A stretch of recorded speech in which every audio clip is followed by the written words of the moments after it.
Ang programang ito ay rated SPG. Striktong patnubay at gabay ng magulang ang kailangan. Maaaring may masiselang tema, lengguwahe, karahasan, sexual, horror o droga na hindi angkop sa mga bata.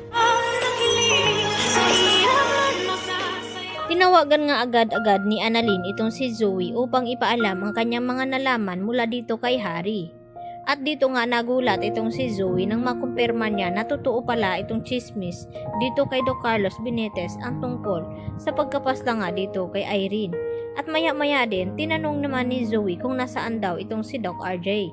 At dito nga na sinabi ni Annalyn na naghahabulan pa rin itong si Doc Carlos at itong si RJ. At dito naman na hinihingi ngayon ni Zoe ang address kung nasa ang location nga ang mga ito. At agad naman na ibinigay dito ni Annalyn.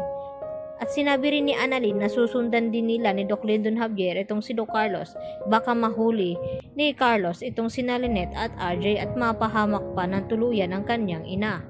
At dito nga nagulat din si Annalyn nang papalabasin dito ni Carlos na baliw daw itong kanyang ina.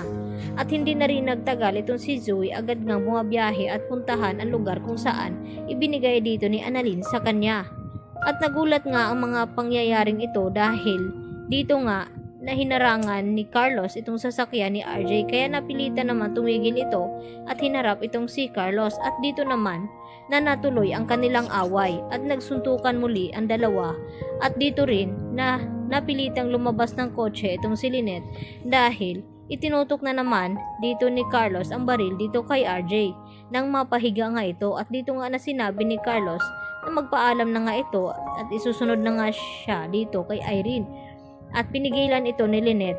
At dahil sa lakas nga ng pwersa ni Carlos, tumilapo naman itong si Lynette at muntik-muntika na ngang mahulog dito sa bangin. At agad naman na tumayo itong si RJ nang sumigaw itong si Lynette na tulong. At agad na kinuha ni RJ itong kamay dito ni Lynette. At dito na nga na hinawakan sa ulo ni Carlos itong si Lynette at sinabihan niyang wala daw magiging masaya lalo na itong si Lynette. At maya-maya din, hindi nagtagal, dumating naman itong si Annalyn. Kasama itong si Doc Lyndon, agad naman na tumakbo itong si Annalyn nang subukan naman ni Carlos na barilin itong si RJ at Lynette. At dito nga, na sinabi ni Annalyn na tama na daw Carlos at tumigil na ito at sumuko na lamang sa mga pulis. Subalit mas tumitindi pa ang galit dito ni Carlos at dito niya naisipan na itong gawing alas si Annalyn upang tuluyan na hindi magiging masaya itong si RJ at itong si Lynette dahil itong si Annalyn ang kanilang kahinaan. At dito nga na hinablot ni Carlos itong si Annalyn. At hindi nagtagal, dumating naman itong si Zoe at dito niya pinatigil itong kanyang ama na si Carlos na sana wag nang dagdagan ang mga kasalanan nito at sumuko na lamang sa mga pulis. Subalit ay tila bulag-bulagan at bingi-bingihan itong si Carlos at sinasabi dito kay Zoe na wag daw itong makialam sa gulo nila upang hindi nga ito madamay. At dito nga na sinabi ni Carlos kay RJ, total alam naman daw nila lahat ang kanilang sikreto, ay wala na nga siyang ititira at kung hindi sasabihin na lamang niya na matagal na rin siyang niloko dito ni Moira. Umpisa pa lamang dahil siya nga ang nagiging ama dito ni Zoe at pinaniwala siya dito ni Moira na anak niya itong si Zoe, itong si RJ at nagulat ang mga ito sa kanilang mga narinig. At umiyak naman itong si Zoe dahil hindi niya sukat akalain na itong mismong kanyang ama na si Carlos ang magsasabi sa kanila ng kanyang sikreto. At dito na nga magugulo ang lahat ng ito dahil magugulat itong si RJ at Lynette at Annalyn sa kanilang malaman na anak ng tunay dito ni RJ itong si Annalyn at nag-iisang anak lamang ito.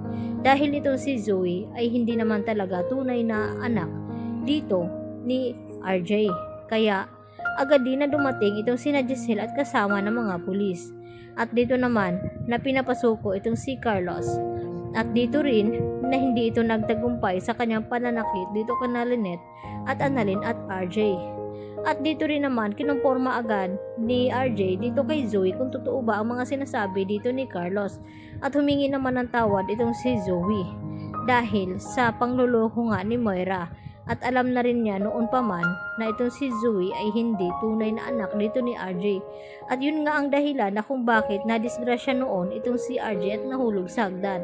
Dahil ito rin ang sikretong pinoprotektahan ni Moira na hindi dapat malaman ni RJ at dito nila Annalyn at Lynette kasi masisira daw ang buhay dito ni Zoe at wala daw siyang makukuhang mana dito sa Apex Hospital. Subalit ngayon ay nagsalita na nga ang tunay niyang ama na si Carlos at wala na ngang maililihim pa, kaya mas titindi pa nga ang tensyon dito dahil baka magkaroon pa ng sabuatan dito kay Carlos at Moira. Yan ang ating pagkatutukan mamaya.